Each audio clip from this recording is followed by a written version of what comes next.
si t'es pas satisfait de la performance de tes anciennes vidéos, cette vidéo elle est faite pour toi parce qu'on va voir ensemble comment redonner un coup de boost à nos anciennes vidéos en se servant de l'outil d'analyse très puissant qu'est YouTube Studio. Alors avant ça, on va juste rappeler les bases. Donc qu'est-ce qui fait finalement que l'algorithme de YouTube considère qu'on a fait une bonne vidéo et qu'il va pouvoir la mettre en avant auprès de plus en plus de gens. Il va y avoir essentiellement deux éléments que YouTube va prendre en compte. La première donnée, c'est le taux de clic par impression. Donc finalement, quel est le pourcentage de personnes quand ta miniature leur est présentée sur leur écran vont cliquer dessus. Et le deuxième critère que YouTube prend en compte, c'est la durée moyenne de visionnage. Et ça, finalement, ça va être le contenu de la vidéo. Et donc, pour avoir une bonne vidéo, une vidéo qui fait beaucoup de vues et qui est propulsée, c'est vraiment primordial que tu aies vraiment ces deux critères-là. Donc, voilà un des exemples de vidéo qui est devenue virale sur mon autre chaîne. Donc, elle a fait près de 2800 vues. Elle continue à en faire chaque jour.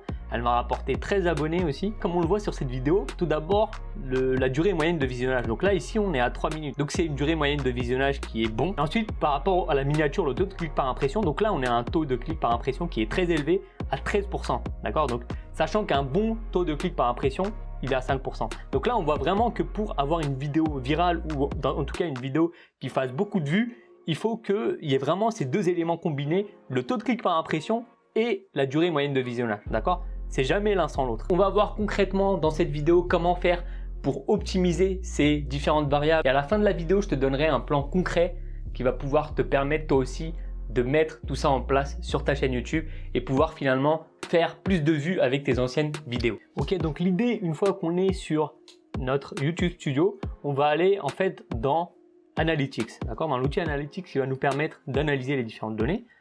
Ensuite ici, on va cliquer sur Voir plus. Donc là, il va y avoir toutes nos vidéos qui s'affichent avec toutes les données sur ces vidéos. Et nous, ce qu'on va faire, c'est qu'on va ici trier. On va trier déjà par taux de clic par impression. Donc la première donnée qu'on a. Et la deuxième donnée qu'on va rajouter, ça va être la durée moyenne de visionnage. Et maintenant, ce qu'on fait, c'est qu'on va trier par taux de clic par impression. Hop.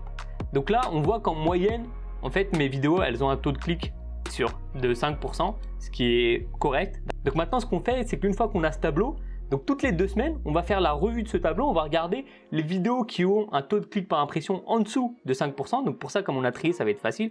D'accord, ça va être toutes les vidéos qui sont juste en dessous de celle-ci. Ensuite, on va également regarder la durée moyenne de visionnage. Donc j'ai choisi personnellement cette vidéo pour laquelle je vais pouvoir maintenant optimiser le taux de clic par impression parce que j'ai trouvé qu'il était très faible pour cette vidéo. Donc comme on le voit ici, il est à 2,5% alors que YouTube a fait plus de 1200 impressions pour cette vidéo. Donc c'est que cette vidéo en fait elle a un potentiel élevé, d'accord. La preuve c'est que en fait il y a près de 55% du trafic sur cette vidéo qui me provient de la recherche.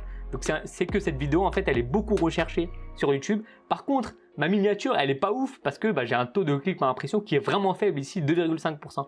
Ok.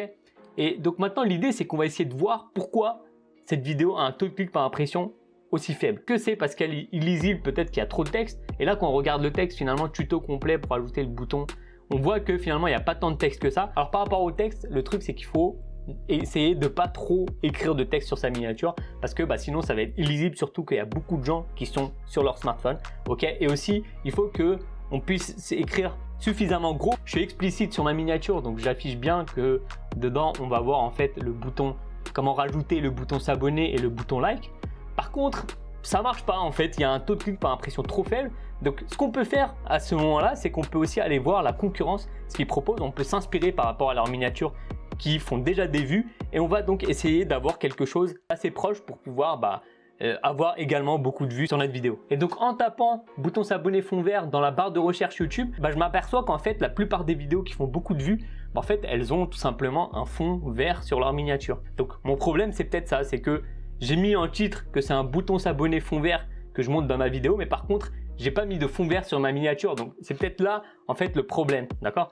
Donc ce que je vais faire, c'est que je vais donc essayer de corriger ma miniature, essayer donc de mettre un fond vert et d'attendre 2 semaines et de regarder finalement si mon taux de clic par impression a augmenté ou pas, d'accord. Et si ça a toujours pas augmenté, là je vais essayer de revoir la miniature, tester autre chose. On passe maintenant à la deuxième métrique qui est très importante pour YouTube pour lui indiquer finalement qu'on fait une bonne vidéo, et ça va être la durée moyenne de visionnage. Alors pourquoi on regarde plutôt la durée moyenne de visionnage que le taux de rétention? C'est tout simplement que le but avant tout de YouTube, c'est de faire rester les gens longtemps sur sa plateforme. Bonne durée de visionnage, c'est une durée qui est supérieure à 3 minutes. Alors d'où je tire cette donnée, c'est pas de mon chapeau, c'est tout simplement via mon expérience. Donc quand on regarde ma vidéo sur Cédric Anissette, la vidéo qui a fait le plus de vues sur mon autre chaîne, on voit clairement que je dépasse les 3 minutes. Et c'est pareil pour les autres vidéos avec lesquelles j'ai fait de plus en plus de vues. Elles ont toujours dépassé les 3 minutes. Et pareil, j'ai aussi regardé du côté des Américains, chez plusieurs youtubeurs. Comment on va faire maintenant pour obtenir une durée moyenne de visionnage autour de 3 minutes? Alors déjà, ce qu'il faut comprendre, c'est que c'est impossible que toutes les personnes restent jusqu'au bout de la vidéo, d'accord?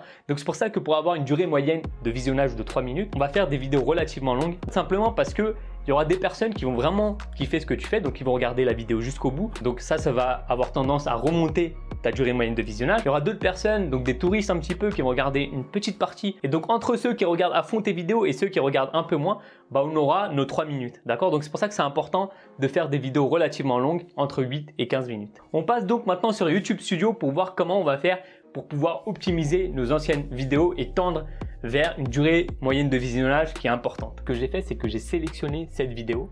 D'accord, c'est la vidéo comment avoir ses 100 premiers abonnés. Et ce qu'on remarque pour cette vidéo, c'est que la durée de rétention moyenne, elle est autour de 2 minutes. 2 minutes, on va dire que c'est correct, mais le but maintenant, ça va être de faire mieux que 2 minutes. Et quand on regarde plus près la rétention d'audience sur ce graphique, on remarque qu'il y a un gros pic descendant entre le début et on va dire à peu près ici, là, d'accord, 1 minute 54.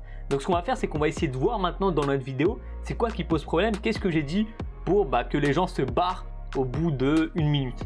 Donc pour ça, on va cliquer ici sur plus pour voir finalement en détail le moment où les gens partent par rapport à la vidéo. Ici, je vais mettre ma vidéo en mode play, ok? Comment avoir ses 100 premiers abonnés qu'on va voir ensemble dans cette vidéo. Donc là, jusqu'à la fin, vous avez un bonus pour gagner encore de plus en plus important chaque jour, de pouvoir commencer. En fait, on remarque qu'il y a énormément de blabla en fait, jusqu'à 1 minute 6. Voilà, et en fait, quand je donne la première technique, on voit que là, l'audience, elle est stable, d'accord? Il n'y a pas des grosses chutes comme de là à la minute 11. Là, je me suis rendu compte qu'en fait, le problème, c'est que en fait, je parlais trop dans la première partie de la vidéo, d'accord? Trop de blablabla. Et là, ce que je vais essayer de tester sur cette vidéo, c'est justement de couper une grosse partie du début, d'accord? Pour voir si finalement, suite à ça, mon taux de rétention, il va progresser ou pas sur cette vidéo. Donc pour ça, ce que je vais faire, c'est que je vais aller dans la partie montage de YouTube Studio. Donc là, après avoir travaillé un petit peu la vidéo, après avoir coupé des passages, donc là, comme on voit, j'ai coupé une grosse partie de la vidéo, tu vois, surtout le début ici. Donc là, on voit que c'est beaucoup plus fluide, hein. Si là, je mets en mode play.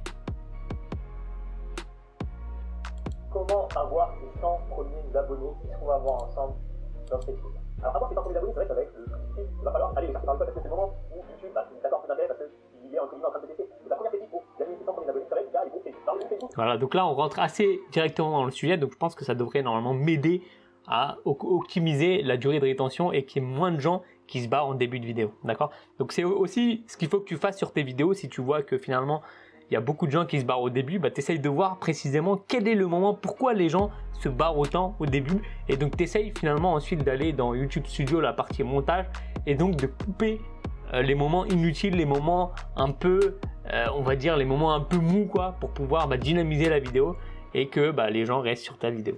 Pour récapituler tout ce qu'on a vu dans cette vidéo, donc ma méthodologie que j'appelle Vidéo Boost, c'est que toutes les deux semaines, tu vas aller sur ton YouTube Analytics, tu vas analyser les différentes statistiques, d'accord? Donc la première chose que tu vas faire, c'est que tu vas regarder le taux de clic par impression et tu vas changer toutes les miniatures qui ont un taux de clic par impression inférieur à 5%. La deuxième chose à voir, c'est la durée moyenne de visionnage de tes anciennes vidéos. Et là, ce que tu vas faire, c'est que tu vas analyser les chutes d'audience. Et s'il y a des chutes d'audience, tu vas essayer de comprendre pourquoi.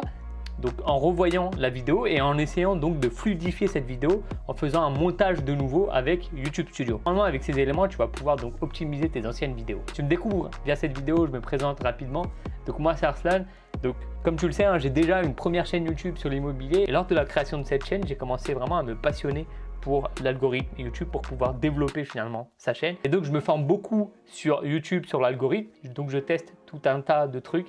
Donc certaines choses fonctionnent pas trop, d'autres beaucoup mieux. Et le but de cette chaîne, c'est qu'on puisse finalement ensemble développer notre chaîne YouTube, la faire grandir rapidement et commencer à gagner ses premiers revenus avec sa chaîne YouTube. Si tu veux plus de conseils par rapport à cette thématique, ce que je t'invite à faire, c'est de rejoindre la liste privée WhatsApp dans le premier lien en description.